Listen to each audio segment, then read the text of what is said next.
Mesdames et messieurs, bonsoir et bienvenue sur les ondes de la chaîne privée Sahel TV, la chaîne de la diversité, pour ce nouveau bulletin d'information dont voici tout de suite le sommaire. Les Morabitoun arrachent le point du nul en Gambie à l'issue d'un match nul. La Mauritanie compte désormais 7 points dans le groupe M et maintient encore ses chances de qualification. Clôture de la session parlementaire extraordinaire demain et polémique autour d'un troisième mandat.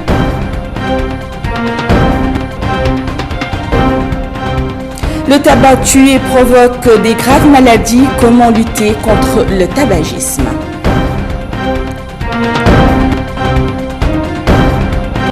Merci, mesdames et messieurs, de vous joindre à nous pour le développement de toutes ces informations. Demain, 30 mars, que la session extraordinaire du Parlement sera clôturée. C'est une session qui aura examiné et approuvé des projets de loi se rapportant à la lutte contre la gabegie et le terrorisme. Elle aura surtout été l'occasion d'une polémique provoquée par la question d'un troisième supplémentaire à l'actuel président de la République. Les députés de l'opposition ont été irrités par les propos de certains ministres, dont surtout celui de la justice qui a carrément souhaité un troisième mandat au président. Le député Mohamed Roulem ou le Cheikh Ahmed, vice-président de Tawassul, a fini par demander au ministre de démissionner à la suite de ce qu'il a considéré comme une dérive de la parole. Le ministre a refusé de retirer ses propos, ce qui a entraîné le retrait des députés de Tawassul de la salle. Mais cette polémique avait quelque chose d'artificiel parce qu'elle n'était fondée que sur l'avis d'un ministre, somme toute un homme politique, pardon. Les réseaux maghrébins de la météorologie Magmet a ouvert les travaux de sa 5e session aujourd'hui à Nouakchott pour El Alia Menkous, secrétaire général du ministre du Commerce. Ce fut l'occasion qu'il s'agit de la preuve de la compétence en matière technique de la région maghrébine, ce qui est un pas vers l'intégration de cet ensemble. Mohamed Oul Abdallahi Oul Atman, directeur de la promotion de la qualité au ministère du Commerce, de l'Artisanat et du Tourisme, nous explique. Ce réseau, c'est un réseau maghrébin qui regroupe l'ensemble des structures chargées de l'infrastructure qualité dans les pays du Maghreb. Et il vise à promouvoir et développer la capacité de mesure dans ces pays. Il assure l'intercomparaison, la formation et la traçabilité des instruments de mesure dans ces pays. Et il développe aussi les services d'étalonnage et de raccordement des instruments de mesure à travers les bureaux internationaux des poids et des mesures. L'Association mauritanienne pour la lutte contre le tabagisme a organisé hier à Nouakchott, au profit des leaders d'opinion, un atelier de réflexion contre le tabagisme. L'objectif de cet atelier, c'est faire la sensibilisation sur les dangers du tabagisme et l'implication de tous les acteurs, départements ministériels, élus locaux et imams pour l'élaboration d'une vision commune pour la lutte anti-tabac en Mauritanie. On fait le point avec Mamadou Dembassi. Chaque cigarette vous détruit. Les récentes études scientifiques démontrent que la fumée du tabac attaque une jeune vitale qui protège les cellules pulmonaires contre le cancer. Une seule cellule abîmée suffit pour développer le cancer du poumon. À chaque bouffée, la fumée pénètre vos poumons et forme une couche de goudron. Ceci étant poumon sain, voici la quantité de goudron déposée en un an en fumant un paquet par jour. Pour l'association mauritanienne anti-tabac, l'interdiction de fumer en Mauritanie commence par l'adoption du projet de loi relatif à la lutte contre ce phénomène. Le ministère de l'Éducation nationale travaille déjà sur plusieurs fronts pour la lutte contre le tabagisme dans le milieu scolaire. Les résultats de l'enquête sur le tabagisme des jeunes en milieu scolaire en 2002 a mis en exergue un taux de prévalence de plus de 22% chez les jeunes de 13 et 15 ans. Les dangers du tabagisme pour la santé sont directement liés à l'âge auquel le sujet a commencé à fumer et à la durée de son état de dépendance. Il a été démontré qu'elle fait partie des principaux facteurs de risque évitables de maladies respiratoires chroniques. Notons que le tabac est l'une des causes les plus importantes de décès dans le monde. Un mort toutes les 6 secondes et environ 6 millions par an. Si le niveau de tabagisme actuel persiste, ce sera 10 millions de morts par an à partir de 2020. Le tabac qui a fait 100 millions de morts au XXe siècle pourrait en faire 1 milliard au XXIe siècle. Le décès dû au tabac pourrait atteindre 8 millions par an en 2030. Alors, tous main dans la main pour lutter contre le tabagisme en Mauritanie. Le tabac tue. Merci à vous, Mamadou Dambassi, pour toutes ces explications.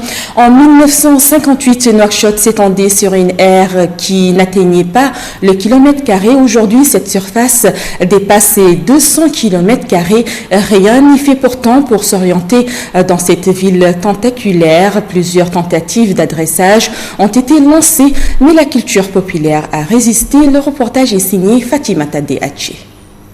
Comment se retrouver dans cette ville tentaculaire de Nouakchott? Jusqu'à 2010, seulement une cinquantaine de rues portaient officiellement des noms d'anciens présidents africains, arabes et européens. Les avenues les plus connues sont celles dites Gamal Abdel Nasser, Habib Bourguiba, De Gaulle, Kennedy, mais la plupart des axes portent les noms de notables, personnages historiques, guerriers ou marabouts de toutes les communautés, mais rarement des gens humbles, des gens du peuple. Et seulement les quartiers capitales et Kassar étaient concernés. En 2002, une réforme est venue introduire l'adressage par numérotation des rues. On en voit encore les survivances de cette période placardée à certains coins de rue. De 2008 à 2014, plusieurs délibérations du conseil municipal ont permis de nommer près de 500 avenues et rues de la capitale.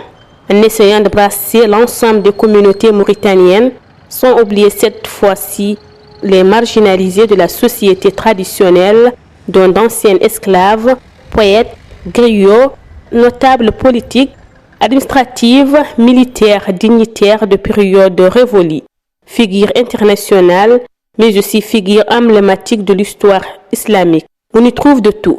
Cela ne semble pas convaincre cependant la population. Dans les quartiers périphériques les plus populaires de Nouakchott, on n'indique pas le lieu par les noms consacrés officiellement. C'est ici l'avenue Dimi Mint Abba, du nom de la diva de la chanson mauritanienne disparue récemment. L'avenue Messieurs de Oulbrer reprend encore l'avenue Mokhtar Ould Dadda. Parfois, on s'arrête à la rue qui porte le nom d'une épicerie célèbre. Parfois, on se suffit de compter les poteaux, les réserves d'eau ou les édifices pour s'orienter et indiquer où l'on va, d'où l'on vient. Ce qui permet au taxi de s'orienter, de fixer le prix de la course et de ne pas entrer en conflit avec le client éventuel. La ville de Nouakchott a grandi trop vite. Si en 1958, sa surface lotie n'arrivait pas à 1 km², elle dépasse aujourd'hui les 200 km². Ce développement exponentiel n'explique pas à lui seul l'impossibilité d'établir un adressage précis de la ville. Il y a aussi la nature de la culture bédouine, des populations et leur résistance à tout ce qui est officiel.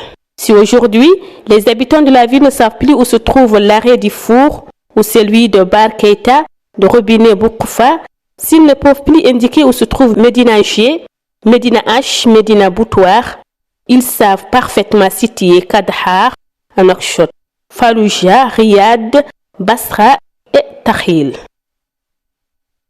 Je vous le disais en titre, la Mauritanie n'a pas réussi à décrocher les 3 points tant attendus face à des Gambiens accrocheurs.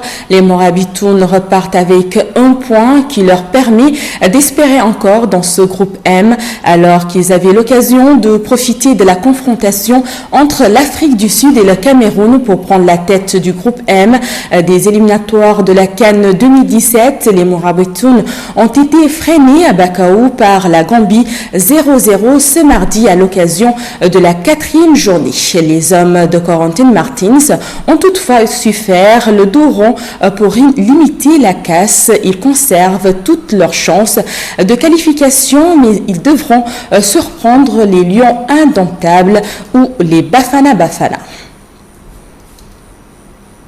Pour plus de détails, nous recevons ce soir sur ce plateau M.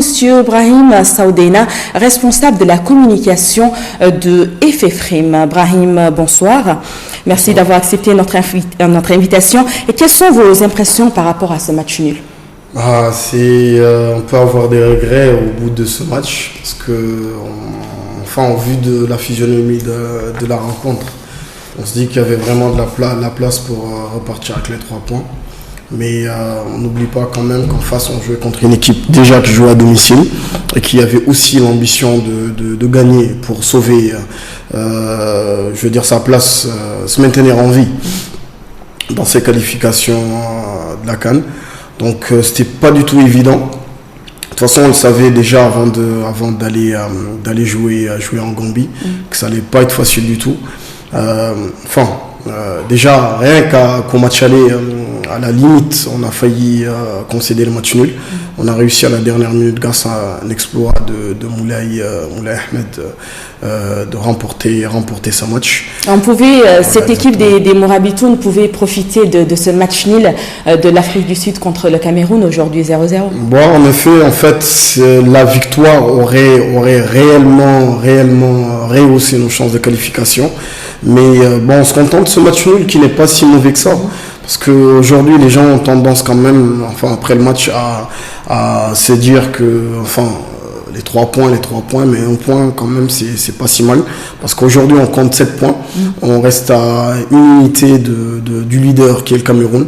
Ce qui nous conduit à une véritable finale au début du mois de juin contre ces Lions indomptables. Va falloir gagner. De toute façon, on le savait déjà. Aller à la CAN, c'est pas simple. Pour y aller, il faut gagner. Donc là, pouvez-vous nous rappeler exactement le nombre de points? Le Cameroun a 8.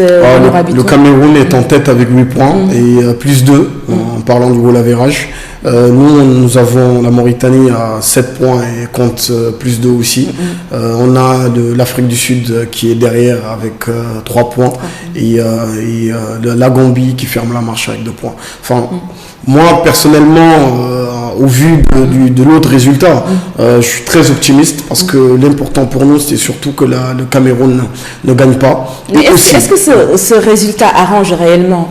Nous arrange, on avait notre destin entre nos pieds.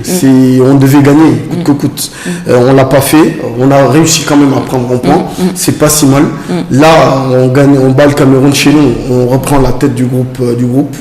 Et on aura aussi un dernier match à aborder. Qu'est-ce qui a en fait manqué à ces Morabitoun?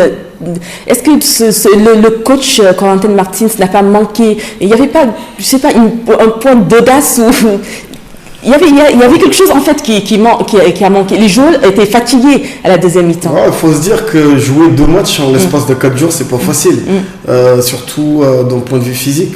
Fallait vraiment tenir le coup. Et moi, je trouve au contraire qu'ils ont bien tenu le choc. Parce qu'on avait en face une équipe qui est réputée très physique et dont l'impact quand même était assez fort. Mais les gars ont réussi quand même à résister à ce niveau-là. Au niveau de l'attaque, les gars auraient peut-être pu se conduire autrement. Mais c'est pas si mal. Ils ont réussi à se procurer des occasions franches, comme ce tir d'Ismaël Diakité renvoyé par le gardien adverse qui aurait pu se transformer en but. Mais on va pas cracher sur la soupe parce que un point en Gambie, c'est pas mal. Je rappelle quand même le Cameroun a failli concéder le nul aussi. Ils ont gagné à la toute fin du match en Gambie. Donc on s'en contentera. Et nos joueurs rentrent quand? Demain matin, ils seront là. À quelle heure pour pouvoir les accueillir à l'aéroport? On les a entre 10h et midi. De toute façon, je redirige les gens vers la page Facebook officielle de la Fédération pour avoir les bonnes informations dès ce soir, Inch'Allah. Merci beaucoup, Monsieur Brahim Saoudena. Je rappelle que vous êtes le responsable de la communication de la Fédération de football de Mauritanie. Merci. À présent, les brèves internationales avec Ramata Alioudem.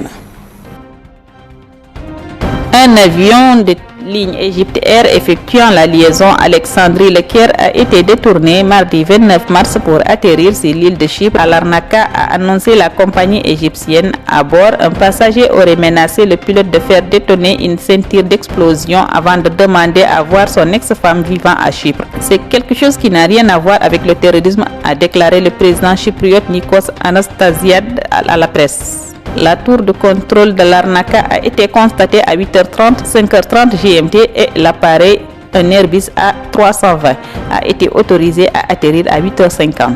L'avion est isolé sur le tarmac de l'aéroport où a été déployée une cellule de crise. Les vols à destination de Larnaca ont été détournés. L'avion est isolé sur le tarmac de l'aéroport où a été déployée une cellule de crise. Les vols à destination de Larnaca ont été déroutés vers Paphos et l'aéroport a été fermé. La plupart des passagers du vol ont été libérés, à l'exception de 7 personnes, dont 3 passagers, a indiqué le ministre de l'Aviation civile. D'après ce dernier, l'appareil transportait 4 Néerlandais, 8 Américains, 4 Britanniques, 2 Belges, 1 Français, 1 Syrien et 1 Italien. Les autres passagers seraient égyptiens. Au Mozambique, la Renamo, le principal parti d'opposition du pays, a accusé dimanche la police d'avoir saisi par force des armes et du matériel dans son quartier général et à la résidence de son leader Afonso de la Cama à Maputo. Une vingtaine d'armes de type Kalachnikov, AK-47 et du matériel informatique ont été importés lors des 2 opérations conjointes. Il a ajouté que ces armes ne sont pas illégales et sont censées assurer la sécurité du chef du parti. Par ailleurs, estime-t-il, ces perquisitions démontrent que le gouvernement n'est pas intéressé par des négociations de paix. Pour sa part, la police n'a pas confirmé son éventuelle implication dans ces opérations. La situation politico-militaire au Mozambique a dégénéré en conflit de basse intensité depuis qu'Afonso de la Cama, qui conteste les élections générales de 2014, a annoncé mi-décembre 2015 qu'il prendrait le pouvoir dans 6 des 11 provinces du pays d'ici fin mars. Depuis février, les hommes de la Renamo ont repris les armes et attaquent dans le centre du pays. Des véhicules circulant sur le principal axe nord-sud du pays est suspecté de transporter des troupes et des armes. Parallèlement, la police mène depuis octobre 2015 une opération de désarmement par la force de la Renamo, l'ancienne rébellion de la guerre civile mozambicaine qui a conservé une branche armée. Mugabe, en visite au Japon, avant son tête-à-tête avec le premier ministre Shinzo Abe, Robert Mugabe et son épouse ont rencontré l'empereur du Japon. Invité par le premier ministre Shinzo Abe, le but de cette visite du président zimbabwe est le renforcement des relations diplomatiques et économiques entre les 2 pays en vue de la prochaine conférence internationale de Tokyo sur le développement de l'Afrique prévue au Kenya au mois d'août. Lancé en 1993 par le gouvernement nippon, les principes directeurs de la TICAD sont l'appropriation par les Africains de leur processus de développement et le partenariat international entre tous les acteurs concernés. À l'issue de la précédente édition, le Japon s'était engagé à débloquer 24 milliards d'euros d'aide sur 5 ans pour l'Afrique, dont 10,8 milliards d'aides publiques. Et c'est ce récit de Ramata Alioudem qui met fin à cette édition. Merci à vous, chers téléspectateurs, de l'avoir suivi. Un grand merci à toute l'équipe technique et rédactionnelle. Avant de nous quitter, comme chaque soir, place au rappel du sommaire. Les Morabitoun arrachent le point nul en Gambie à l'issue d'un match nul. La Mauritanie compte désormais 7 points dans le groupe M et maintient encore ses chances de qualification. Clôture de la session parlementaire extraordinaire demain et polémique autour d'un 3e mandat. Le tabac tue et provoque des maladies graves. Comment lutter contre le tabagisme ?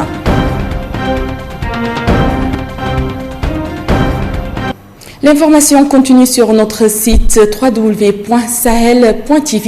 Passez d'excellents moments en compagnie de nos programmes.